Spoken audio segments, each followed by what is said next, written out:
बड़ा फायदा हो रहा है सर। हमारे गांव में किसी किसी ने तो दुकान डालने के लिए लोन लिया है। पहले तो मतलब कुछ नहीं कर सकते थे सर, खेती के भरोसे लोन भी नहीं मिलता था, घर के भरोसे भी लोन नहीं मिलता था। लेकिन स्वामित्व कार्ड आने की वजह से सबको आसानी से लोन मिल रहा है। इसकी वजह से लोग अपना अपना छोटा मोटा बिजनेस कर रहे हैं और खेती भी कर रहे हैं, इसलिए उनकी इनकम डबल हो गई है सर। और आसानी से अपना घर घर बाल बच्चे सब पाल रहे हैं और आसानी से खुशहाली से जीवन जग रहे हैं सर अभी। चलिए रोशन जी, आपने अपने गांव के भी और लोग लाभ ले रहे हैं इसका वर्णन किया, और मैं भी जी सर। चाहूंगा गांव के सब लोग इन व्यवस्थाओं का फायदा उठाएं। और जी सर। आपने तो घर भी बनाया, खेती में भी सुधार किया, और आपकी जी इनकम सर। भी डबल हो गई। जी और सर। जब घर बन जाता है, पक्की छत होती है, तो रुतबा भी जरा गांव में बढ़ जाता है। तो आपका हाँ भी। सर। इसका सारा श्रेय चलिए, आपको जाता है सर, आपको बहुत बड़ा धन्यवाद देना चाहता हूँ सर मैं। चलिए, तो ऐसी आपको मेरी योजना ला बहुत के बहुत आप मतलब। शुभकामनाएं हैं। जी सर। नागपुर वालों को भी बहुत बहुत शुभकामनाएं हैं सबको। Thank you sir, thank you. धन्यवाद सर। अब कौन है? अब उड़ीसा के रायगढ़ जिले की एक अन्य लाभार्थी स्वामित्व प्रॉपर्टी कार्ड धारक श्रीमती गजेंद्र संगीता जी के साथ परम आदरणीय प्रधानमंत्री जी संवाद करेंगे। माननीय प्रधानमंत्री जी को मेरा संगीता प्रणाम। जी नमस्कार। नमस्कार संगीता जी बताइए, आप क्या काम करती हैं? जी, मेरा सिलाई का काम है, मैं टेलरिंग करती हूँ। हाँ, और परिवार में कितने लोगों का दायित्व है, क्या है? मेरे परिवार में 4 लोग रहते हैं, दो बच्चे और मेरे पति। एक बच्ची पढ़ाई कर रही है, एमकॉम फाइनल ईयर है। अरे वाह। दूसरा बेटा आंध्र प्रदेश में नौकरी कर रहा है, हाँ, कड़पा में। और मेरे पति भी प्राइवेट कंपनी में नौकरी कर रहे हैं। अच्छा। अच्छा संगीता जी, ये घर के प्रॉपर्टी राइट्स मिलना, ये कागज मिलना, ऐसा तो नहीं चलो भाई सरकारी कागज आते एक और कागज आ गया, क्या आपकी जिंदगी में इसका बहुत बड़ा बदलाव आया क्या? जी सर, बहुत बड़ा बदलाव आया है। पहले कोई कागज नहीं था, पक्का कागज नहीं था सर। जब पक्का कागज मिला तो हमारा आत्मविश्वास भी बढ़ा कि हम गांव में रह रहे हैं, और इससे हमको बहुत अच्छा भी लगा है। क्या किया आपने अब कागज आज मिल गए तो? जी, कागज तो अभी हम मिला है। प्रधानमंत्री आवास योजना में हम अप्लाई किया है, पर अब नहीं हुआ। मैं छोटा मोटा काम भी कर लेती हूँ घर में। अभी आपने कोई लोन वगैरह लिया क्या बैंक से? जी सर, अभी तक तो नहीं लिया, अब अभी लेने नहीं की लिया सोच रहे है। हैं। लेकिन क्या आप बैंक से संपर्क किया है? आप लोन लेना चाहती हैं? जी सर, अभी लोन लेने की सोच रहे हैं। तो क्या करेंगे लोन का? लोन लेके आके मेरा व्यवसाय थोड़ा बढ़ाना चाहता हूँ। मुझे जो टेलरिंग का व्यवसाय है ना सर, उसको थोड़ा बढ़ाना चाहता हूँ। तो अपने कारोबार में ध्यान ज्यादा जाएगा अब। जी जी, मेरे बच्चों की भी थोड़ी पढ़ाई में कुछ काम आ सकता है, कुछ पैसे बचेगा तो। चलिए संगीता जी, आप अपने काम का, अपने घर का विस्तार करें, इसके लिए अभी से आपको बहुत बहुत शुभकामनाएं। स्वामित्व योजना के माध्यम से आपकी बड़ी चिंता खत्म हो गई है।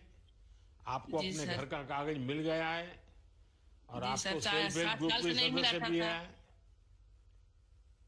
क्या कह रही थी संगीता जी? संगीता जी आप कुछ कह रही थी? जी, 60 साल हो गया था, हमारा कोई पक्का कागज नहीं था सर, अभी मिला। अभी संयुक्त योजना से आपको बहुत बहुत आभारी हूँ सर। चलिए, आप सबके आशीर्वाद ही मेरी बड़ी ताकत है। देखिए, आप तो सेल्फ हेल्प ग्रुप में भी काम करती हैं, और महिला एसएचजी को भी हमारी सरकार लगातार मदद कर रही है। देखिएगा, स्वामित्व योजना पूरे गांव का कायाकल्प करने वाली है। जी, चलिए, हमें और लोग भी इंतजार कर रहे हैं। अब कौन बाकी है भाई, किस तरफ जाना है? जम्मू कश्मीर।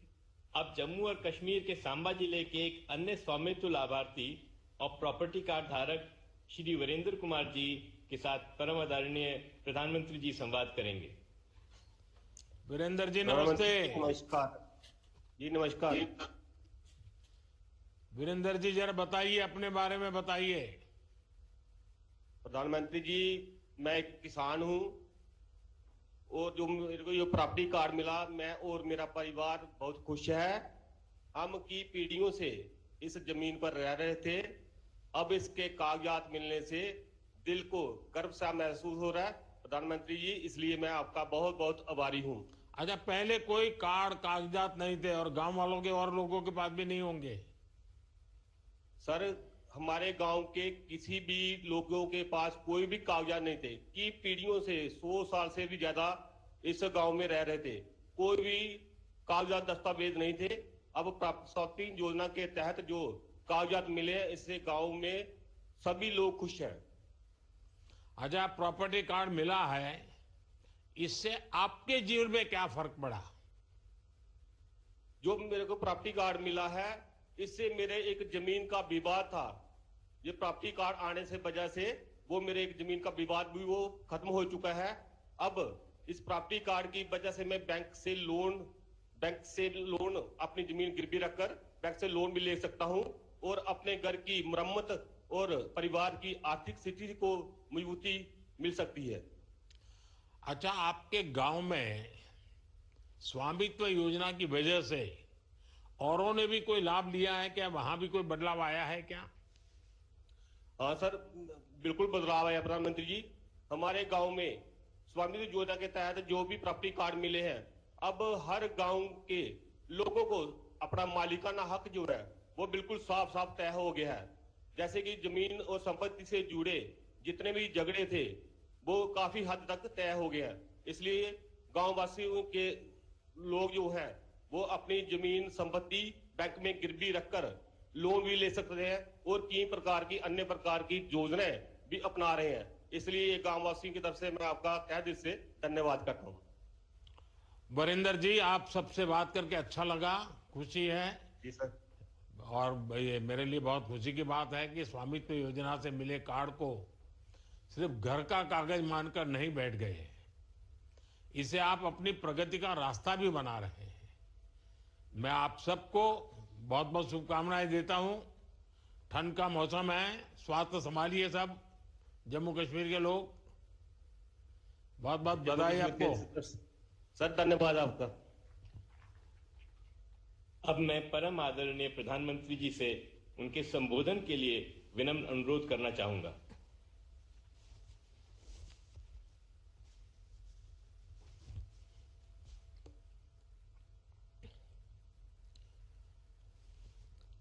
नमस्कार। आज का दिन देश के गांवों के लिए, देश की ग्रामीण अर्थव्यवस्था के लिए बहुत ही ऐतिहासिक है। इस कार्यक्रम से कई राज्यों के माननीय राज्यपाल जुड़े हैं। ओडिशा, छत्तीसगढ़, मध्य प्रदेश, राजस्थान, यूपी, महाराष्ट्र और गुजरात के मुख्यमंत्री जी भी हमारे साथ जुड़े हैं। जम्मू कश्मीर के लेफ्टिनेंट गवर्नर, लद्दाख के लेफ्टिनेंट गवर्नर, वो भी हमारे साथ हैं। केंद्रीय मंत्रिमंडल के मेरे साथी देश के अलग अलग कोने में अलग अलग कार्यक्रमों में मौजूद हैं। राज्य सरकारों के मंत्रीगण भी हैं, सांसद हैं, विधायकगण हैं, अन्य सभी जनप्रतिनिधि भी मौजूद हैं। हजारों ग्राम पंचायतों से जुड़े सभी साथी, स्वामित्व योजना के लाखों लाभार्थीगण, ये अपने आप में इतना व्यापक और विराट कार्यक्रम है और आपने बड़े उत्साह के साथ आप सब जुड़े हैं। मैं आप सभी का बहुत बहुत अभिनंदन करता हूं। 5 साल पहले स्वामित्व योजना शुरू की गई थी ताकि गांव में रहने वालों को उनके घर का कानूनी प्रमाण दिया जा सके। कहीं इनको घरौनी कहते हैं, कहीं अधिकार अभिलेख कहते हैं, कहीं प्रॉपर्टी कार्ड कहते हैं, कहीं मालम पट्टा पत्रक कहते हैं, कहीं आवासीय भूमि पट्टा कहते हैं। अलग अलग राज्यों में नाम अलग अलग है, लेकिन ये स्वामित्व के प्रमाण पत्र ही है। बीते 5 साल में लगभग 1.5 करोड़ लोगों को ये स्वामित्व कार्ड दिए गए हैं। अब आज इस कार्यक्रम में 65 लाख से ज्यादा परिवारों को ये स्वामित्व कार्ड मिले हैं। यानी स्वामित्व योजना के तहत गांव के करीब 2.25 करोड़ लोगों को अपने घर का पक्का कानूनी डॉक्यूमेंट मिला है। मैं इन सभी को बहुत बहुत बधाई देता हूं, अपनी शुभकामनाएं देता हूं। और आज के इस कार्यक्रम के कारण ये जिनके पास अब ये जमीन से जुड़े अपने सरकारी पत्र आ गए हैं, तो वो कैसे इसका लाभ ले सकते हैं, अभी मेरी बातचीत हुई, उसमें से जरूर आपको आइडियाज मिलेंगे। साथियों, 21वीं सदी की दुनिया में क्लाइमेट चेंज, पानी की कमी, स्वास्थ्य का संकट, महामारी, ऐसी कितनी ही चुनौतियां हैं, लेकिन विश्व के सामने एक और बहुत बड़ी चुनौती रही है।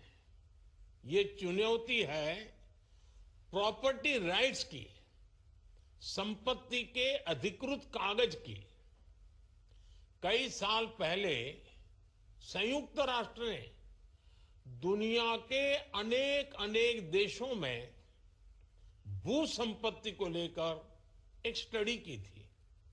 इस स्टडी में सामने आया कि दुनिया के अनेक देशों में लोगों के पास प्रॉपर्टी के पक्के कानूनी दस्तावेज है ही नहीं। संयुक्त राष्ट्र ने साफ कहा कि अगर गरीबी कम करनी है तो वो इसके लिए लोगों के पास प्रॉपर्टी राइट्स होना बहुत जरूरी है। दुनिया के एक बड़े अर्थशास्त्री ने, इकोनॉमिस्ट ने, उन्होंने तो प्रॉपर्टी राइट्स की चुनौती पर एक किताब पूरी लिखी है। और इस किताब में वो कहते हैं कि गांवों में लोगों के पास जो थोड़ी बहुत संपत्ति होती है वो 1.5 कैपिटल होती है। यानी ये प्रॉपर्टी एक प्रकार से मृत संपत्ति होती है, क्योंकि गांव वाले गरीब लोग उस संपत्ति के बदले में कोई लेन देन नहीं कर सकते। ये परिवार की इनकम बढ़ाने में मदद नहीं कर सकती। साथियों, दुनिया के सामने मौजूद इस बड़ी चुनौती से भारत भी अछूता नहीं था। हमारा भी हाल वैसा ही था। आप भी जानते हैं कि भारत के गांवों में लोगों के पास लाखों लाख करोड़ रुपए की संपत्ति होने के बावजूद भी उसकी इतनी कीमत नहीं थी। वजह ये क्योंकि लोगों के पास अक्सर घरों के कानूनी दस्तावेज होते नहीं थे। इसलिए घर की मिल्कियत को लेकर भी विवाद होते रहते थे। कई जगहों पर तो दबंग लोग घरों पर ही कब्जा कर लेते थे। बिना कानूनी दस्तावेज के बैंक भी ऐसी संपत्ति से 4 कदम दूर रहते थे। दशक से ऐसा ही चल रहा था। अच्छा होता पहले की सरकारों ने इस दिशा में कुछ ठोस कदम उठाए होते, लेकिन उन्होंने इस दिशा में खास कुछ किया नहीं। इसलिए 2014 में जब हमारी सरकार बनी तो हमने प्रॉपर्टी के कागज की इस चुनौती से निपटने की ठानी। कोई भी संवेदनशील सरकार अपने गांव के लोगों को इस तरह परेशानी में नहीं छोड़ सकती थी। और हम तो सबका विकास चाहते हैं, सबका विश्वास भी चाहते हैं। अभी हमारे मंत्री जी राजू रंजन जी ने बड़े अच्छे ढंग से बताया। इसलिए हमने स्वामित्व योजना शुरू की है। हमने तय किया कि ड्रोन की मदद से देश के गांव-गांव में घरों की, जमीनों की मैपिंग कराई जाएगी। गांव के लोगों को उनकी आवासीय संपत्ति के कागज दिए जाएंगे। आज हम इस योजना का लाभ मिलते जब देख रहे हैं तो मन को एक संतोष मिलता है कि चलो गांव का, गरीबों का हम काम कर पाए। मैं अभी स्वामित्व योजना के लाभार्थियों से बात कर रहा था।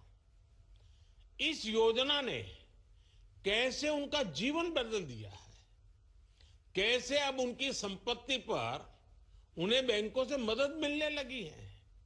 संपत्ति तो थी, आप रहते भी थे, कागज नहीं था। उस समस्या का समाधान सरकार को करना चाहिए था और इसलिए हमने काम उठाया और कर रहे हैं। और उनकी बातों में मैं देख रहा था, उनके चेहरे पर जो संतोष था, जो खुशी थी, जो आत्मविश्वास था, कुछ नए करने के जो सपने थे, कितना आनंददायक ये संवाद लगा मुझे। इसको मैं बहुत बड़ा आशीर्वाद मानता हूं। भाइयों और बहनों, हमारे देश में 6 लाख से अधिक गांव है। इनमें से करीब करीब आधे गांवों में ड्रोन से सर्वे हो चुका है। कानूनी दस्तावेज मिलने के बाद लाखों लोगों ने अपने घर, अपनी संपत्ति के आधार पर बैंकों से लोन लिया है। इस पैसे से उन्होंने गांव में अपना छोटा मोटा व्यापार शुरू किया है। इनमें से बहुत सारे छोटे और मझोले किसान परिवार हैं। इनके लिए ये प्रॉपर्टी कार्ड आर्थिक सुरक्षा की बड़ी गारंटी बन चुके हैं।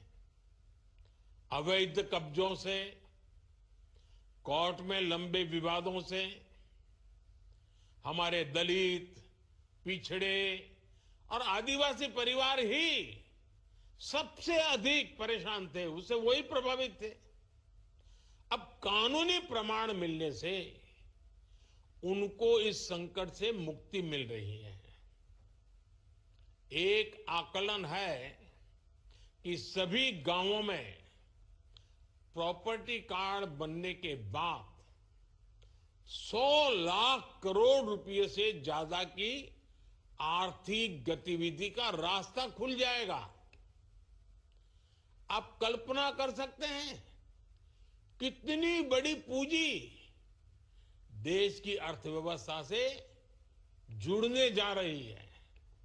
साथियों, आज हमारी सरकार पूरी ईमानदारी से ग्राम स्वराज को जमीन पर उतारने का प्रयास कर रही है।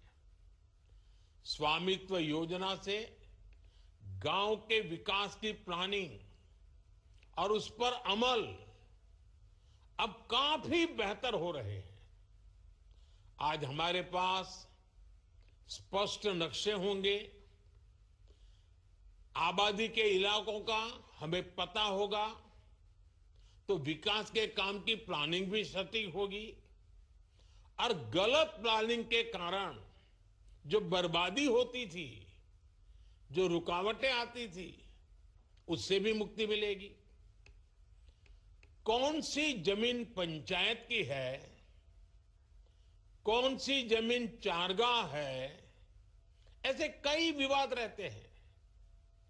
अब प्रॉपर्टी राइट्स मिलने से ग्राम पंचायतों की मुश्किलें भी दूर होगी, वो भी आर्थिक रूप से सशक्त हो पाएगी। गांव में आग लगने की घटनाएं होती हैं बाढ़ आती है, भूस्खलन होते हैं, ऐसी अनेक आपदाएं आती हैं। प्रॉपर्टी कार्ड मिलने से डिजास्टर मैनेजमेंट बेहतर हो पाएगा। आपदा की स्थिति में उचित क्लेम मिलना आसान होगा। साथियों, हम ये भी जानते हैं कि जो किसानों की जमीन होती है उसको लेकर भी कितने विवाद होते हैं। जमीन के डॉक्यूमेंट पाने में मुश्किल आती है, बार बार पटवारी के पास जाना पड़ता है, तहसील के चक्कर काटने पड़ते हैं। इससे भ्रष्टाचार के रास्ते भी खुलते हैं। ये परेशानियां कम हो, इसके लिए लैंड रिकॉर्ड्स का डिजिटीकरण किया जा रहा है। स्वामित्व और भू आधार, ये दो व्यवस्थाएं गांवों के विकास का आधार बनने वाली है। भू आधार के जरिए जमीन को भी एक खास पहचान दी गई है। करीब 23 करोड़ भू आधार नंबर जारी किए जा चुके हैं। इससे आज आसानी से पता चल जाता है कि कौन सा प्लॉट किसका है। बीते 7-8 साल में ही करीब 98% लैंड रिकॉर्ड का डिजिटलीकरण किया गया है। अधिकतर जमीनों के नक्शे अब डिजिटली उपलब्ध है। साथियों, महात्मा गांधी कहते थे, भारत गांव में बसता है, भारत की आत्मा गांव में है। पूज्य बापू के इस भाव को सही मायने में जमीन पर उतारने का काम बीते दशक में हुआ है। जिन 2.5 करोड़ से अधिक परिवारों तक बीते 10 वर्ष में बिजली पहुंची, वे अधिकतर गांव के ही है। जिन 10 करोड़ से अधिक परिवारों तक बीते 10 वर्ष में शौचालय पहुंचे, वे भी ज्यादातर गांवों के ही है। जिन 10 करोड़ बहनों को उज्ज्वला का गैस कनेक्शन मिला, उनमें से अधिकांश बहनें गांव में ही रहती हैं। जिन 12 करोड़ से अधिक परिवारों तक 5 सालों में नल से जल पहुंचा है, वे भी गांव की ही है। जिन 50 करोड़ से अधिक गांवों के बैंक में खाते खुले, वे भी ज्यादातर गांव में ही है। बीते दशक में 1.5 लाख से अधिक आयुष्मान आरोग्य मंदिर बने, वो भी ज्यादातर गांवों में ही गांव के लोगों के स्वास्थ्य की सेवा करते हैं। आजादी के इतने दशकों तक हमारे गांव के करोड़ों लोग ऐसी मूलभूत सुविधाओं से वंचित थे। हमारे दलित, पिछड़े, आदिवासी समाज के परिवार सबसे ज्यादा अभाव में थे। अब इन सारी सुविधाओं का सबसे अधिक लाभ भी इन्हीं परिवारों को ही हुआ है। साथियों, गांवों में अच्छी सड़कें हो, इसके लिए भी बीते दशक में अभूतपूर्व प्रयास किए गए। साल 2000 में जब अटल बिहारी वाजपेयी जी प्रधानमंत्री थे, तब एक प्रधानमंत्री ग्राम सड़क योजना शुरू की थी। तब से लेकर आज तक करीब 8.25 लाख किलोमीटर सड़कें गांवों में बनाई गई। इतने सालों में 8.25। अब आप देखिए, 10 साल में हमने 3.25 लाख किलोमीटर, यानी लगभग आधी सड़कें बीते 10 साल में ही बना दी है। अब हम सीमा पर स्थित दुर्गम गांवों तक कनेक्टिविटी बढ़ाने के लिए वाइब्रेंट विलेज कार्यक्रम भी चला रहे हैं।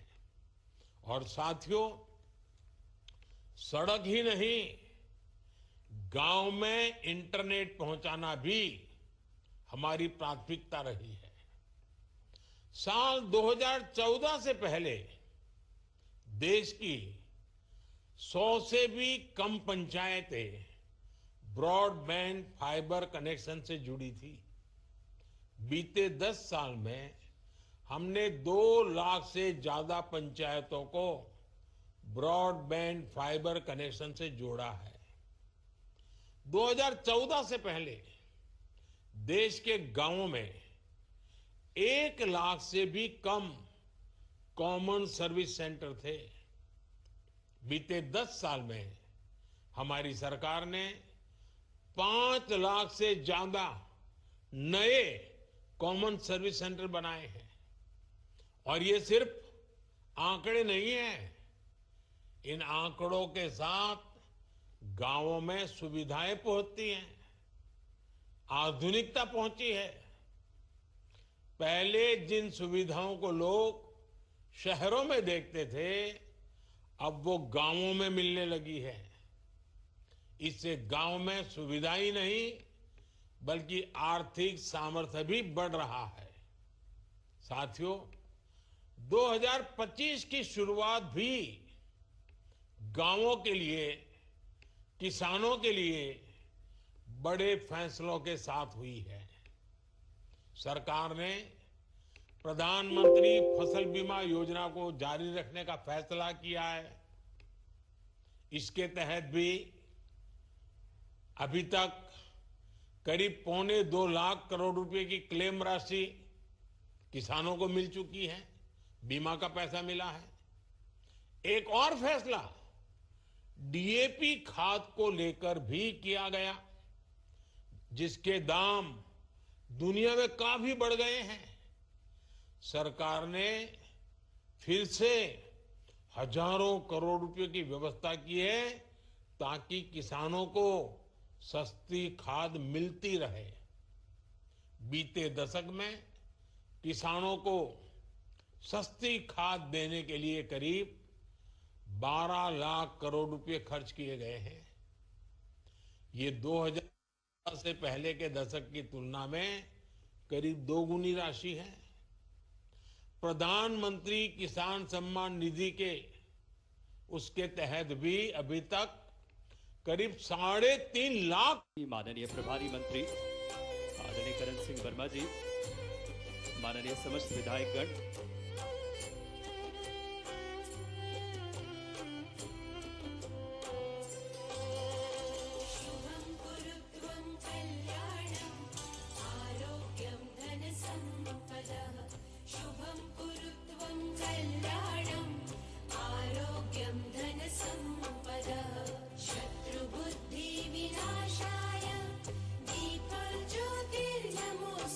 और अब दीप प्रज्वलन के बाद कन्या पूजन देवी स्वरूपा इन बेटियों का नारी सशक्तिकरण मध्य प्रदेश सरकार का प्रण है। यशस्वी मुख्यमंत्री जी की ध्येय इच्छा शक्ति के साथ इन देवी स्वरूपा बेटियों का पूजन कर इनके जीवन में खुशहाली सशक्तिकरण इनके जीवन में लाने का एक संकल्प के साथ माननीय मुख्यमंत्री जी काम कर रहे हैं।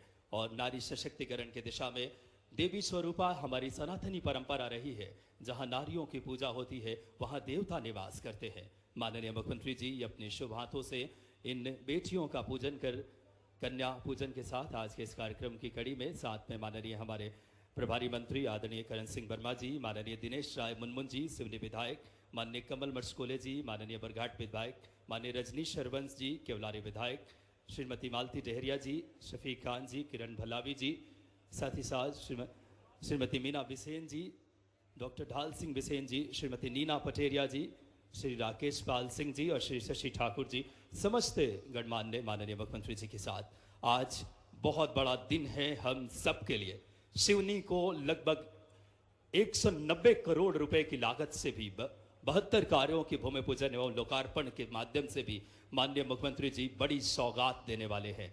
एक बार आपकी जोरदार तालियां सिवनी का सर्वांगीण समृद्ध विकास को प्रतिबद्ध ऐसे नेतृत्वकर्ता माननीय हम सादर आग्रह करेंगे माननीय मुख्यमंत्री जी से अपने यथास्थान पे ग्रहण करें। और अब हमारी एक और बहुत ही शाश्वत परंपरा स्वागत की मैं बड़ी ही आदरपूर्वक आग्रह करूंगा माननीय मुख्यमंत्री जी एक इच्छा शक्ति, नवाचार और दूरदर्शी सोच के साथ मैं सबसे पहले माननीय विधायक दिनेश राय मुनमुन जी से आग्रह करूंगा कि आप आएं और माननीय मुख्यमंत्री जी का औषधीय पौधा भेंट करके, जो कि हमारे इसे एक बार जोरदार तालियां आप सबकी माननीय दिनेश राय मुनमुन जी, हमारे यशस्वी मुख्यमंत्री जी का स्वागत। मैं कमल मटस्कोले जी विधायक बरघाट से आग्रह कि आप आएं और माननीय मुख्यमंत्री जी का स्वागत करें। आदरणीय कमल मटस्कोले जी, आदरणीय रजनीश हरवंश जी विधायक केवलारी, आपसे भी आग्रह कि आप आएं और माननीय मुख्यमंत्री जी का, और साथ ही साथ श्रीमती मीना बिसेन जी हमारे नव नियुक्त जिला अध्यक्ष महोदया से भी आग्रह आपकी तालियां भी सहभागी बने एक इच्छा शक्ति के धनी माननीय मुख्यमंत्री जी का औषधीय पौधा भेंट करके आज के इस बहुत ही गरिमामयी कार्यक्रम में मीना बिसेन जी के बाद मैं साथ ही साथ माननीय रजनीश हरवंश जी विधायक केवलारी से आग्रह करूंगा और कि आप आएं और माननीय मुख्यमंत्री जी का स्वागत करें।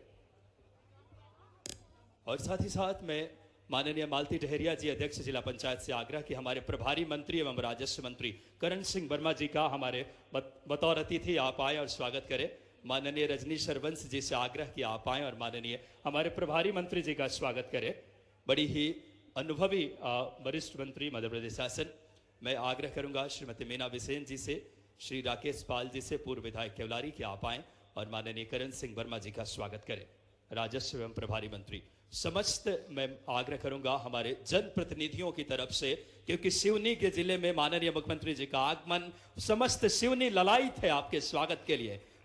बड़ी माला से, गजमाला से समस्त जनप्रतिनिधि आज सिवनी की पावन पुनीत धरा पे हमारे यशस्वी मुख्यमंत्री जी पधारे हैं। हम सब के लिए गौरव के क्षण, हम सब ललायित हैं माननीय मुख्यमंत्री जी के स्वागत के लिए। एक हमारे अंतस मन की भावना है, हम सामूहिक स्वागत करें जनप्रतिनिधि। एक बार जोरदार तालियां दोनों हाथ उठाकर हमारे सिवनी की पावन पुनीत धरा पे माननीय मुख्यमंत्री जी का एक बड़ी माला से समस्त जनप्रतिनिधि गजमाला से, और साथ ही साथ हमारे जबकि माननीय मुख्यमंत्री जी ने शस्त्र पूजन की भी प्रारंभ की थी, एक बड़ी बात करें हमारे शास्त्रों की पूजा करके शस्त्र अस्त्र के साथ तालियों के साथ अभिवादन करें हमारे ऐसे धर्मनिष्ठ कर्मनिष्ठ मुख्यमंत्री जी का। बहुत ही खुशी के पल समस्त सिवनी के जनप्रतिनिधि माननीय हमारे यशस्वी मुख्यमंत्री डॉक्टर मोहन यादव जी का अभिवादन कर रहे हैं। सभी हमारे जिला अध्यक्ष महोदय के साथ पार्टी के पदाधिकारी, मंडल अध्यक्ष, जन भागीदारी सदस्य, ये स्नेह, ये आत्मीयता जुड़ी है, ये अपनत्व जुड़ा है आपके नेतृत्व को, जहां आम जन के लिए आप ऐसे कल्याणकारी योजनाओं के माध्यम से मध्य प्रदेश को 2025 को उद्योग वर्ष आपने घोषित किया है। रीजनल इंडस्ट्रियल कॉन्क्लेव, नदी जोड़ो परियोजना, तमाम ऐसी योजनाओं से, चाहे बात करें तत्काल नामांतरण, एक बार बोलिए भारत माता की, भारत माता की। माननीय मुख्यमंत्री जी का आदरपूर्वक स्वागत बड़ी माला से। थोड़ा स्वागत को व्यवस्थित अनुशासित रखेंगे, मेरा आग्रह है, हम सबके अंतस मन के भाव है। और इसके बाद नगर उत्तर मंडल के जनप्रतिनिधि यथाशीघ्र आ जाएं, पूरी टीम आ जाएं थोड़ी शीघ्रता से माननीय मुख्यमंत्री जी के स्वागत के लिए। आज आप 190 करोड़ रुपए की लागत के 72 विकास कार्यों का भी आज सौगात देने वाले हैं। स्वामित्व योजना का भी हमें आज लाभ मिल रहा है 15,60,000 से ज्यादा हितग्राहियों को। समस्त जनप्रतिनिधि आ जाएं और यथाशीघ्र माननीय मुख्यमंत्री जी का स्वागत करें, क्योंकि कार्यक्रम को हम और व्यवस्थित तरीके से आगे बढ़ाएंगे। सिवनी के हम एक एक जन की भावना है और आप सबके सामूहिक एक स्वागत, और स्वागत को हम आज माननीय मुख्यमंत्री जी अपने शुभ हाथों से मिशन जीवन पर्यंत, और साथ ही साथ ऐसी कई बड़ी मिशन उमंग की भी जिला प्रशासन की जो पहल है उसकी भी आज सौगात देंगे। आज यशस्वी प्रधानमंत्री जी के द्वारा, जिसको परमात्मा ने प्राकृतिक सौंदर्य भी दिया और ईश्वरीय वरदान भी प्राप्त किया। हर कोई सपना देखता है जिसका सिवनी जिले में जन्म हो जाए वो कई जन्मों का पुण्य होता है। ये हमारे लिए सौभाग्य की बात है। चारों तरफ से नैसर्गिक सुंदरता से आच्छादित ये क्षेत्र और मन की पवित्रता ऐसी कि भगवान राम का राम राज याद दिलाता।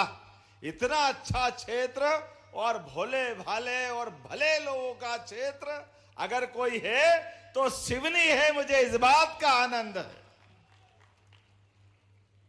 मैं इतनी सभा में गया, इतनी जगह गया हूं। माननीय प्रभारी मंत्री जी, जोरदार अभिनंदन करो हमारे प्रभारी मंत्री जी का। माननीय करण सिंह जी वर्मा, राजस्व मंत्री और प्रभारी मंत्री आपके बीच विराजे, अभी भाषण दिया है। खाना वाना हो गया होगा, एक बार और होगा, जरा हाथ वाथ का उपयोग भी कर लो, आनंद आएगा। मंच पर ही विराजमान, जब दिनेश राय मुनमुन खड़े हो जाए तो मंच पे बोलने के लिए कुछ बचता नहीं है। जोरदार अभिनंदन करो माननीय विधायक जी का। अपने क्षेत्र की जागरूकता के लिए, क्षेत्र के कामों के लिए, सभी प्रकार के विषय रखने के लिए हमारे बीच एक विशेष नेतृत्व के रूप में आप माननीय विधायक के रूप में जाने जाते हैं। इस अवसर पर कमल मर्सकोले जी, जोरदार अभिनंदन कमल जी का भी करो। ये तो हमारी पार्टी का चुनाव चिन्ह है। हमारा सौभाग्य है आपके, अगर नाम नहीं लिखना हो तो वनस्पति में माता लक्ष्मी को याद कर लो, अपने आप कमल मर्सकोली जी तक पहुंच जाते हैं।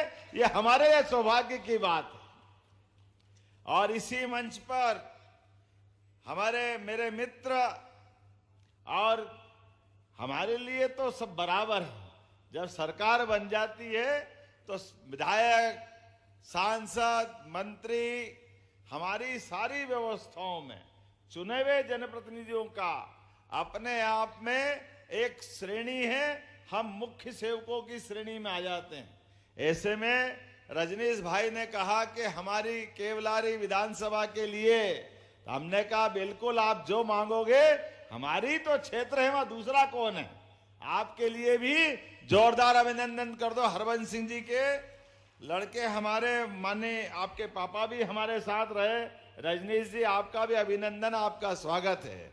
मैं मान के चलता हूं इस कार्यक्रम में हमारे सिवनी जिला पंचायत के अध्यक्ष जी श्रीमती मालती डहरिया जी, नगर पालिका अध्यक्ष सिवनी श्रीमती करण भलावी, अध्यक्ष जनपद पंचायत श्रीमती मीना बिसेन जी, हमारे वरिष्ठ नेता पूर्व सांसद ढाल सिंह बिसेन जी, पूर्व सांसद श्रीमती नीता पटेरिया जी, पूर्व विधायक राकेश पाल जी, पूर्व विधायक श्रीमती शशि ठाकुर जी, श्रीमान ढाल सिंह मर्सकोले जी, नगर पालिका की उपाध्यक्ष डाली अमित डामोर जी, नाम तो बहुत सारे, जोरदार एक बार अभिनंदन कर दो पूरे मंच का।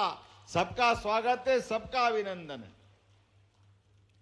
मैं इतने कार्यक्रम में गया, इतने स्थान पे गया हूं, लेकिन जो सिवनी के लोगों का आनंद है, सच मानो आप, भगवान करे आपको नजर नहीं लगे, इतने प्रेम से बैठे, इतना बढ़िया कार्यक्रम चल रहा है। माननीय यशस्वी प्रधानमंत्री के पूरे कार्यक्रम से आनंद से लगातार आप बैठे हैं। और अभी भी इस पूरे मामले में आपके मन के आधार पर मैं कह सकता हूं कि अगर सिवनी हमारी अपनी वैचारिक राजधानी है तो कोई अतिशयोक्ति नहीं होगी। जोरदार अभिनंदन करें अपने आप के लिए, आपका भी। कितनी अच्छी अच्छी योजनाएं हमारे माननीय प्रधानमंत्री जी बनाते हैं। आप अंदाज लगा लो, बुरा मत मानना रजनीश जी, लोकतंत्र में गंगा की धारा के तरह गंगा की पहचान मां गंगा के रूप में इसीलिए है। भागीरथ के जमाने से आई गंगा, जब भी कोई जीवन पाता है, जीवन भी पाता है, और मरने के बाद मोक्ष भी गंगा जी देती है। ये गंगा की धारा की विशेषता है। बोलो गंगा मैया की। हम अपनी वो सनातन संस्कृति को मानने वाले लोग हैं और मुझे इस बात की प्रसन्नता है, काल के प्रवाह में अतीत के समय से जाने अनजाने हमारे लिए आजादी तो 47 में आ गई और संविधान लागू करने के बाद लंबा समय निकल गया 56 से आज तक, लेकिन अपने गांव के अंदर गांव का आदमी अपना घर का मकान बनाए तो वो घर के आदमी अपना घर का मकान बना करके अपने मकान बनाने के बाद भी उस मकान की कीमत बैंक वालों के वहां जाए तो 2 कौड़ी की कोई कीमत ही नहीं उसकी, क्योंकि उसको आवास का स्वामित्व अधिकार ही नहीं मान रहे। कैसा आश्चर्य लगता सुनकर के भी। शहर का आदमी मकान बनाए तो 2 लाख 5 लाख, जितना बड़ा प्लाट जितना बड़ा मकान उसका मकान, और गांव का आदमी मकान बनाए तो उसकी कीमत नहीं। मुझे इस बात की अत्यंत ग्लानि भी है कि ये बहुत खराब समय निकल गया, लेकिन यशस्वी प्रधानमंत्री के लिए जोरदार अभिनंदन करो नरेंद्र मोदी जी के माध्यम से, जिन्होंने बगैर भेदभाव के, कोई कांग्रेस नहीं, कोई बीजेपी नहीं, कोई आप पार्टी नहीं, कोई बाप पार्टी नहीं, लेकिन सबकी पार्टी एक, जिसका मकान गांव में बना है उसको भी स्वामित्व का वही अधिकार है जो नगर वाले को है। ये बराबरी का अधिकार अगर मिला है तो माननीय मोदी जी के माध्यम से मिला है। यह आज के कार्यक्रम में 15 लाख से ज्यादा तो यहीं पे जो बताए गए, हमारे प्रदेश के अंदर 15,60,000 हितग्राहियों को अपने आवास के पट्टे, यही योजना है ना करण सिंह जी, भू अधिकार। अरे भू अधिकार नहीं, ये स्वाभिमान अधिकार है, इज्जत का अधिकार है, आपका अपना हक का अधिकार है। आपने अपने भूखंड पे मकान बनाया, आपने मेहनत की, पसीना बहाया, 2 पैसे जुटा करके सीमेंट गिट्टी जो बना अपने हिसाब से अपना घर का आशियाना बजाया, लेकिन घर के आशियानों को सरकार मान्यता पहले नहीं देती थी, आज दे रही है। हमें इस बात का प्रसन्नता भी है और अपने आने वाली पीढ़ी धन्यवाद भी देगी। अब अपने मकान के भू अधिकार पट्टे के बलबूते पर आप अपने मकान का मूल्यांकन पाओगे, लेकिन ये माननीय प्रधानमंत्री श्रीमान नरेंद्र मोदी जी की सरकार है। इसने प्रारंभ से ही बात कही है कि उनकी सरकार केवल 4 जातियां मानती, 4 श्रेणी मानती है, महिला, गरीब, युवा और किसान। चारों श्रेणी में पूरा समाज आ जाता, आता कि नहीं आता बताओ, आपको समझ में आई वो बात। तो चारों श्रेणी के आधार पर जब हमने गरीब की बात कही, हमने युवा की बात कही, तो आपको अंदाज लगाना चाहिए हमारी सरकार ने भी अभी युवा मिशन लागू किया। जब युवा मिशन लागू किया तो हमारे बीच में से हमारे कई सारे लोगों को, जिनको समझ में आई वो तो आनंद में डूबे, जिनको समझ में नहीं आई वो प्रश्न उठा रहे हैं, अरे युवा मिशन की क्या जरूरत है? तो क्या युवा मिशन की जरूरत इस बात के लिए नहीं है कि हमारे युवा लोगों की संख्या, सही आंकड़ा सामने आए और जो जिस लाइन में जाना चाहे उसके रोजगार के प्रबंधन करे? क्या ये नहीं करना चाहिए? ये जरूर करना चाहिए। सरकार होती इसलिए हमने योजना बनाई। हर युवा को, जैसे हर खेत को पानी और हर हाथ को काम, ये हमारी सरकार के संकल्प है। मुझे इस बात की प्रसन्नता है, हमने तय किया है अपने सरकारी लगभग 2.5 लाख से ऊपर पदों के ऊपर, उसमें 1 लाख पद तो अभी हम इसी साल भर रहे हैं। 1 साल, 2 साल, 3 साल, 4 साल की पीएससी एक ही साल में करा करके अपने पीएससी के सारे पद, बाद के लघु श्रेणी, मध्यम श्रेणी, सभी प्रकार के अलग अलग श्रेणी के सारे लोगों के लिए। और उतना ही नहीं, क्योंकि सरकारी पदों की भी एक सीमा है। गांव के अंदर लोग खेती करके, पशुपालन करके भी अपना आय का साधन करते हैं। मुझे इस बात की प्रसन्नता है कि हमारे खेती का रकबा भी आज दो बातें, तीन बातें एक तरफ से आई। हमारे बीच में हमारे मित्र मुनमुन राय जी ने कहा कि सिवनी पेच में माइक्रो लिफ्ट इरिगेशन के माध्यम से कुछ गांव बचे, वहां भी पानी दो। बिल्कुल दिया जाएगा, कोई गांव नहीं छोड़ा जाएगा, सब दूर जल की व्यवस्था की जाएगी। जब ताली बजाओ तो दिल से बजाओ, नहीं तो अपने इस पूरी बात का आनंद कैसे आएगा।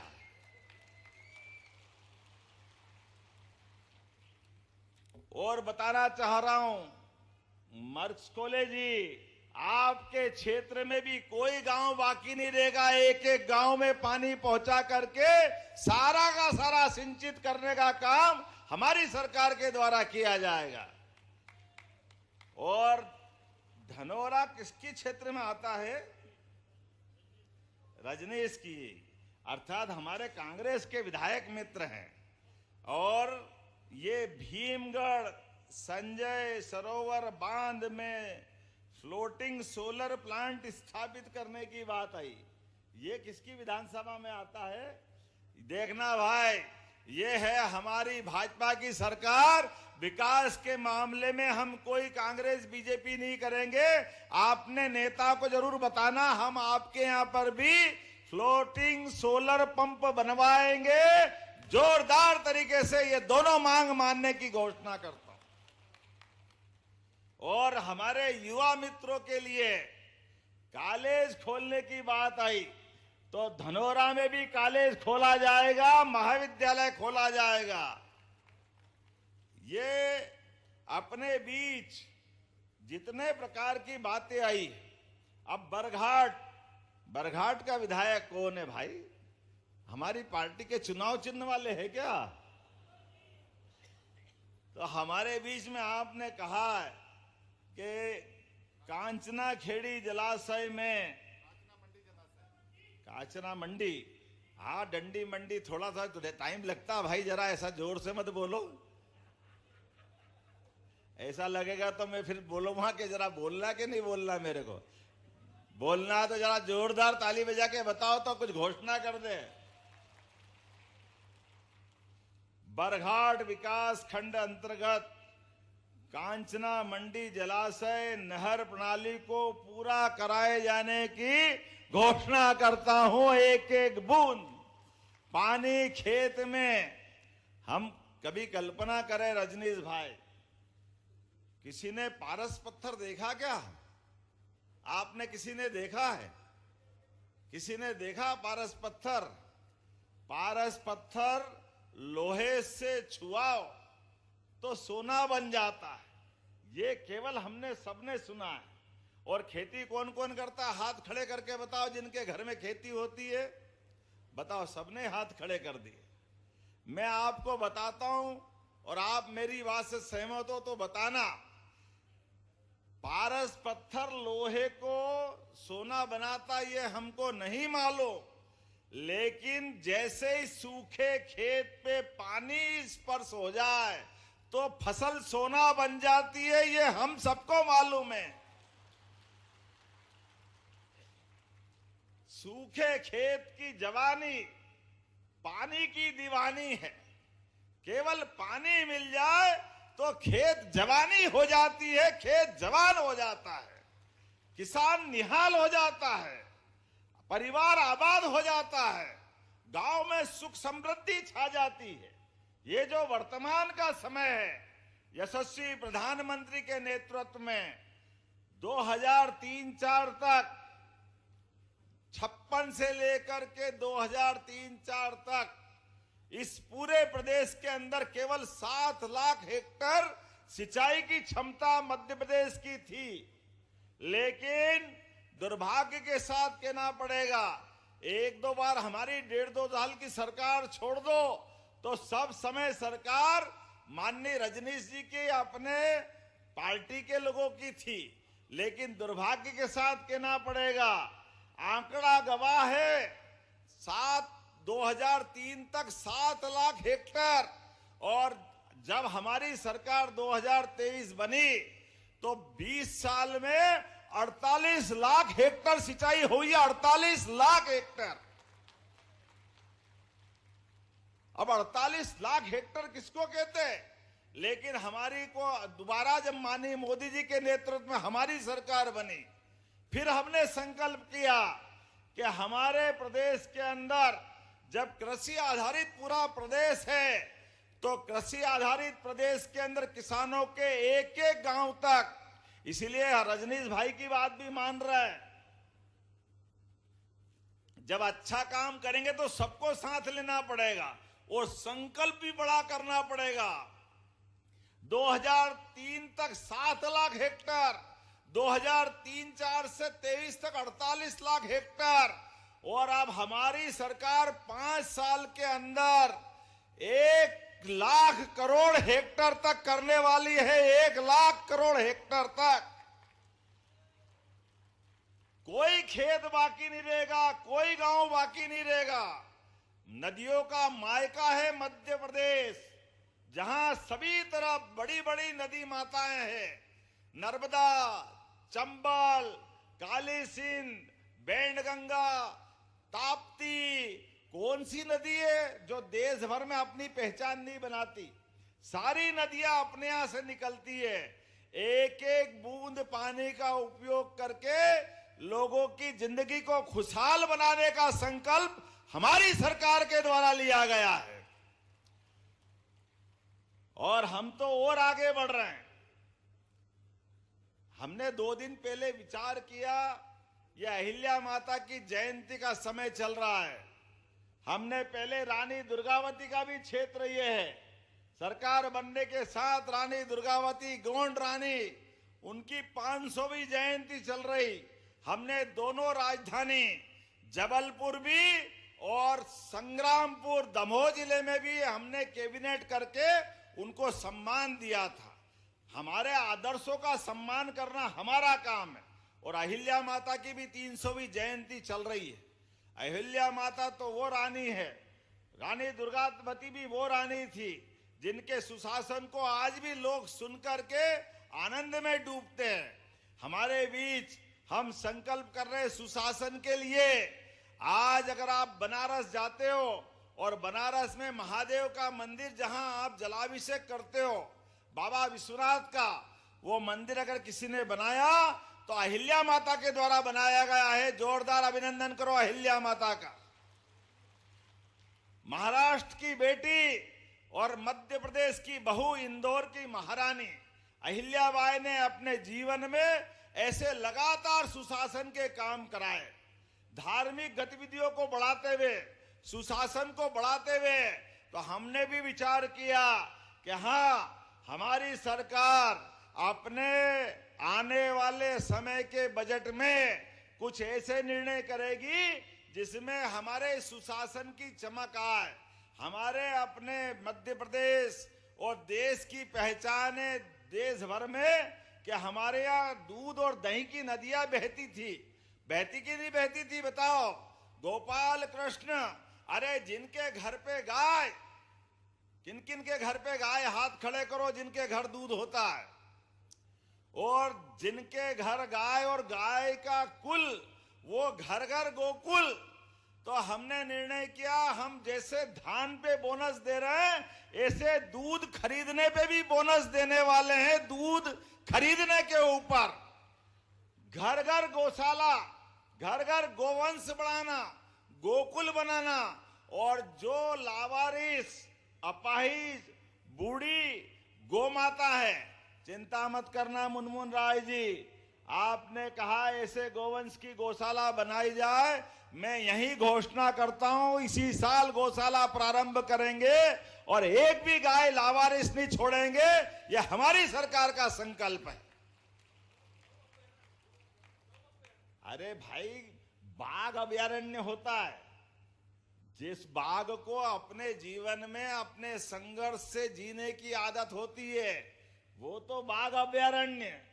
ये गौ माता 33 करोड़ देवी देवता का वास वाली माता है, और गाय माता की विशेषता है नहीं है, जो अपने बच्चों को तो लालन पालन करे ही करे, लेकिन हमारे लिए भी दूध बचाए, वो केवल गौ माता होती है। हमें इस बात का आनंद है। बोले गौ मैया की, जब हमने अपने प्रदेश के अंदर देश की संस्कृति के आधार पर निर्णय किया कि हम अपने किसानों की आय बढ़ाएंगे, गोपालकों की आय बढ़ाएंगे, तो हमने निर्णय किया कि 10 से ज्यादा जो गाय पालेगा 25, 50, 100, 200 आप जितनी गाय पालोगे सरकार आपको अनुदान देगी और दूध भी खरीदेगी। यह निर्णय हमारी सरकार के द्वारा लिया गया है।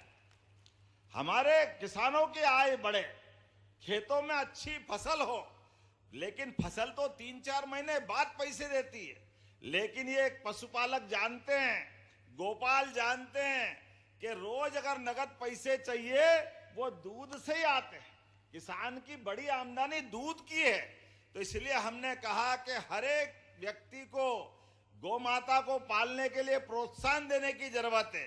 हमारी सरकार के पास ऐसे अच्छे कामों के लिए कोई पैसे की कमी नहीं है।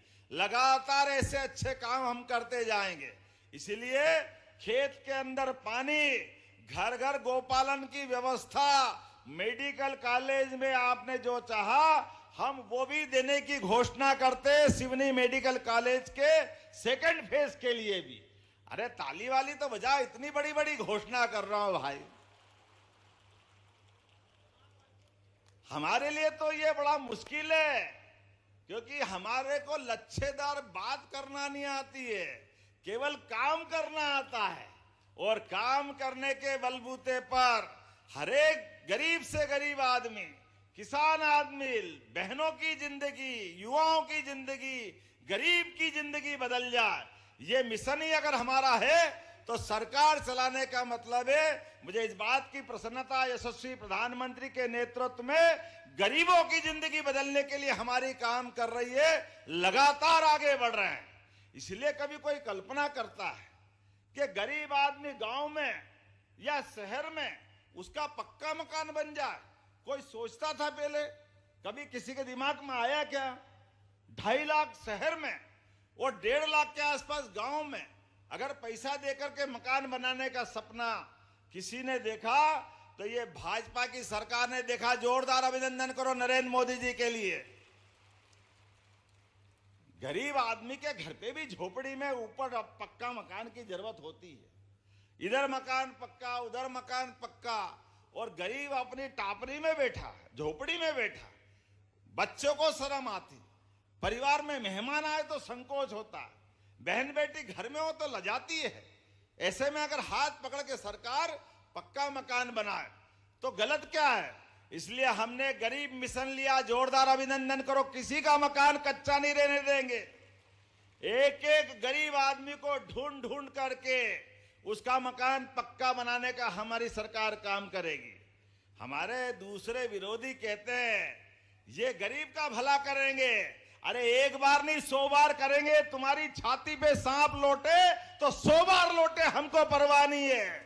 हमारी सरकार तो गरीबों की सेवा करने के लिए है, हर एक आदमी की जिंदगी में बदलाव लाने के लिए है। ये बहनों के लिए जब हम पैसे देने की बात कर रहे थे तो कह रहे थे कि ये चुनाव के लिए है, इसके बाद बंद कर देंगे। पैसे कहाँ है? कर्जा क्यों ले रहे हो? अरे आपने तो कभी दिया नहीं, आपके देने की नीयत भी नहीं, इसलिए आपकी तो टन पाल मदन गोपाल ये दुनियादारी थी। ये 56 इंच वालों के समर्थक है मोदी जी के और भाजपा वाले। हर बार हर महीने दिवाली के समान रक्षाबंधन का भी महत्व बना रहे हैं। हर महीने अब हमारे लिए सावन की पूर्णिमा का इंतजार नहीं है कि बहन आएगी, भाई उसके हाथ में कुछ पैसे देगा। और ये सिवनी वाली बहन हमारी तो और आगे बढ़ गई। यहां तो आपने और नई योजना बना ली। अटल मिशन के अंतर्गत 21 साल से 40 साल तक की बहनों के लिए आपने राशि डाल दी। 60 साल बाद भी जीवन पर्यंत मिलती रहेगी ये पेंशन। ये प्रबंधन आपने किया। अब बताओ इससे बड़ा रक्षाबंधन क्या होगा? हर महीने रक्षाबंधन मन रहा, इसी को तो कहेंगे और किसको कहेंगे। इसलिए किसान हाथ खड़े हो। कौन कौन किसान है अपने यहां पे जरा हाथ खड़े करो जिसको किसान सम्मान निधि मिलती है।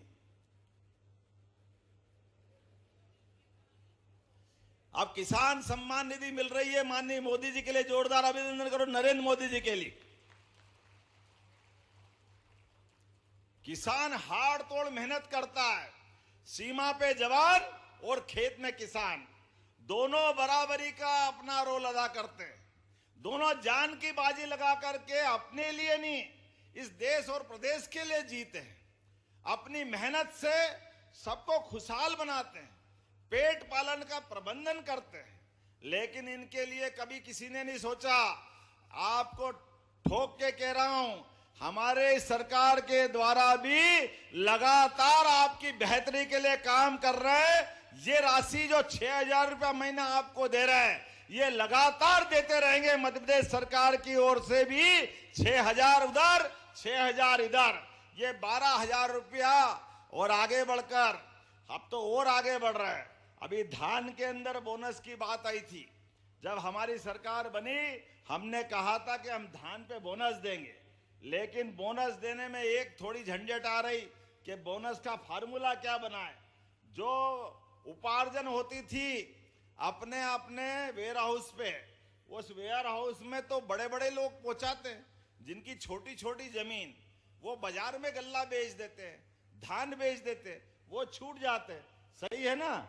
इसीलिए हमने कहा कि ड्रोन सर्वे से जिसने जितना धान लगाया सबके खाते में पैसे पहुंचा देंगे, कोई छोड़ने वाले नहीं है, सबका प्रबंधन हम कर रहे हैं। सरकार के आधार पर एक एक घोषणा, एक एक संकल्प पत्र जो हमने कहा उसको लागू करेंगे। हमारी सरकार ने तय किया राज्य परिवहन निगम के माध्यम से गांव गांव गरीब गरीब, अब तो हर जगह सड़क बन गई, आवागमन के साधन हो गए, इसलिए आने जाने के लिए सरकारी बस न होने के अभाव में गांव में ट्राली में बैठते हैं, ट्राली पलट जाती है, दुर्घटना घट जाती है, आने जाने का साधन नहीं मिलता है, मोटरसाइकिल पे 4-4, 5-5 लोगों को ले जाना पड़ता है, बारिश में गीले हो जाते हैं, एक्सीडेंट हो जाता है। हमारी सरकार ने तय किया है वापस सरकार गांव-गांव तक परिवहन के लिए बस की व्यवस्था करने वाली है। यह हमारी सरकार का निर्णय है। एक एक करके बहुत सारी बातें बता सकता हूं। हमने निर्णय किया है, जब भगवान राम अयोध्या में मुस्कुरा रहे हैं, 500 साल के संघर्ष के बाद, बोला जय जय श्री राम। जब भगवान राम मुस्कुरा रहे तो भगवान गोपाल कृष्ण ने क्या बिगाड़ा है? वो भी बुला रहा, जमुना जी का कृष्ण कन्हैया सबकी आंखों का तारा। तो उनका भी धाम जगमगाना चाहिए कि नहीं जगमगाना चाहिए? बोलो कृष्ण कन्हैया लाल की। हमने निर्णय किया है कोर्ट में मामला निपटेगा, धूमधाम से कन्हैया भी मुस्कुराएंगे, लेकिन जो महत्व द्वारका का है, जो महत्व मथुरा का है, जहाँ भगवान ने जन्म लिया, जो गोकुल और वृंदावन का है, जहाँ कन्हैया, माता यशोदा और नंद बाबा के सानिध्य में बड़े हुए, वो धाम भी आनंद में मुस्कुरा रहे। तो हमारे मध्य प्रदेश में भी जहां जहां कन्हैया आए वो भी धूमधाम से तीर्थ बनाएंगे, वो भी आनंद में डूबेंगे। जो पैसा लगेगा सरकार उनको भी तीर्थ बनाएगी। घर घर गीता, गीता कौन? हमारे भाग्य विधाता गीता गंगा गौ माता। हमने तो गंगा मैया की तरह एक एक नदी माता का जल खेत खेत तक पहुंचाएंगे। घर घर गीता जी पे ध्यान जाए लोगों का। इसलिए गीता जयंती मनाने का निर्णय भी हमारी सरकार के द्वारा लिया गया है। और गोवर्धन पूजा भी बहुत हुई है। हमने कहा कि ये जितने त्योहार हमारे हैं, होली, दिवाली,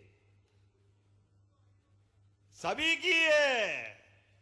ये वीर हो या वो वीर, या हीरो या गवली ग्वाली, सबके लिए है। परमात्मा की दया है। इस देश की पहचान, दुनिया में कोई जाए बाहर और वो कहे कि मैं राम और कृष्ण की धरती से आता हूं, तो वो कोई भी आदमी आंख मीच के कह देगा हिंदुस्तान से आया है, कोई देर नहीं लगेगी उसको बोलने में। ये इस देश की पहचान हजारों साल से। हमारे देवता मुस्कुराए नहीं, ये कैसे हो सकता है? तो हमने निर्णय किया है कि हमारे सभी धार्मिक तीर्थ स्थल, सारे के सारे धाम, भगवान राम का 11 साल का वनवास के समय काटा हुआ चित्रकूट, हमारा अमरकंटक, महेश्वर, पन्ना, उज्जैन, एक एक स्थान का धार्मिक दृष्टि से पूरा विकास किया जाएगा। यह हमारी सरकार ने निर्णय किया है। हम आनंद में रहे और भगवान गरीबी में रहे, ये कैसे हो सकता है? भगवान की कृपा से तो ये आनंद बरस रहा है। तो हमारे देवता तो आनंद में होना ही चाहिए। और हमारे देवता कम कहां हैं? 33 करोड़ देवी देवता है, एक दो थोड़ी है। और 33 करोड़ देवी देवता में हमारी संस्कृति समाहित है। और संस्कृति कितनी अच्छी है, सरल सूत्र के माध्यम से। हमारी संस्कृति सर्वजन हिताय, बहुजन हिताय, सर्वजन सुखाय, सबको लेके चलने वाली है। मैं आज इस अवसर पर कहना चाहता हूं, बगैर भेदभाव के सबको साथ लेके चलने के लिए, सबके जीवन में सुख का सूर्य लाने के लिए हमारी सरकार कटिबद्ध है। इसलिए संभाग में इन्वेस्टर समिट कर रहे हैं, उद्योग लाने के लिए प्रयास कर रहे हैं। 2 दिन पहले मैं अभी शहडोल संभाग में था। आने वाले समय में, अभी तो संभाग में, हर संभाग में इन्वेस्टर समिट की, आने वाले समय में जिले में भी करेंगे। उसमें सिवनी भी शामिल है, जहां रोजगार के लिए हम मेले लगाएंगे, लोगों को रोजगार मिलेगा, उद्योग धंधे स्थापित होंगे। होना चाहिए कि नहीं होना चाहिए? बताओ ताली वाली बजा करके। अपना मध्य प्रदेश देश का नंबर 1 राज्य बने, इस संकल्प को लेकर आगे बढ़ रहे हैं। इसलिए एक नहीं कई प्रकार के काम कर रहे हैं। आपने हॉस्पिटल की बात कही कमल जी, निश्चित रूप से हॉस्पिटल का भी उन्नयन किया जाएगा। आपकी विधानसभा बरघाट के अंदर जो आप चाहोगे वो सब मिलेगा। विकास के मामले में हमारी सरकार कोई छोटा नहीं सोचती। मैं आज के इस अवसर पर पुनः आपका वंदन करता हूं, अभिनंदन करता हूं। मेरे साथ विकास के कारवां में जो जो चलना चाहता अपने स्थान पे खड़े हो जाए और दोनों हाथ की मुट्ठी बांधे। एक एक काम में सारे लोग जुड़ करके काम करेंगे, कोई पीछे नहीं, सब स्थान पे खड़े हो जाओ। अपनी माता बहनें भी। सिवनी का MR1 भी बनाया जाएगा, ताली वाली बजा के बताते जाओ। बरघाट कुरई में उच्च शिक्षा के द्वारा नवीन भवन का निर्माण किया जाएगा। बरघाट विधानसभा में आने वाले अरी, बोरी, चीचबंद, भालीवाड़ा जलाशय की नहरों में लाइनिंग के कार्य की भी स्वीकृति दी जाती है।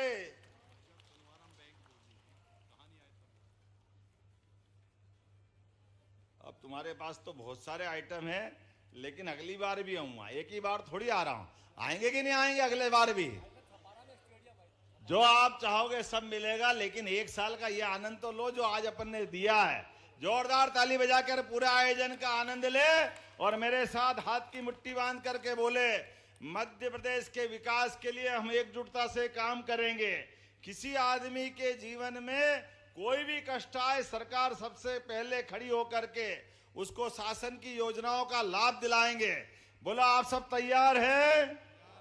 तो मेरे साथ बोलो, भारत माता की, भारत माता की, भारत माता की। बहुत बहुत धन्यवाद। भारत माता की जय। बहुत बहुत धन्यवाद माननीय मुख्यमंत्री जी। एक बार जोरदार तालियां और सादर आग्रह हितग्राहियों के लिए। आपके शुभ हाथों से गीता जयंती के उपलक्ष्य में आयोजित कॉन्टेस्ट में सहभागिता के हमारे समूह के व्यक्ति आ जाए। माननीय मुख्यमंत्री जी आपको शुभ हाथों से सम्मानित करेंगे। गीता जयंती अंतर्राष्ट्रीय स्तर की आपने संचालित की। मैं सम्माननीय मुख्यमंत्री जी को सादर आमंत्रित करूंगा आपके शुभ हाथों से गीता जयंती कॉन्टेस्ट में सहभागी का। और अब स्वामित्व योजना के अंतर्गत पट्टे वितरण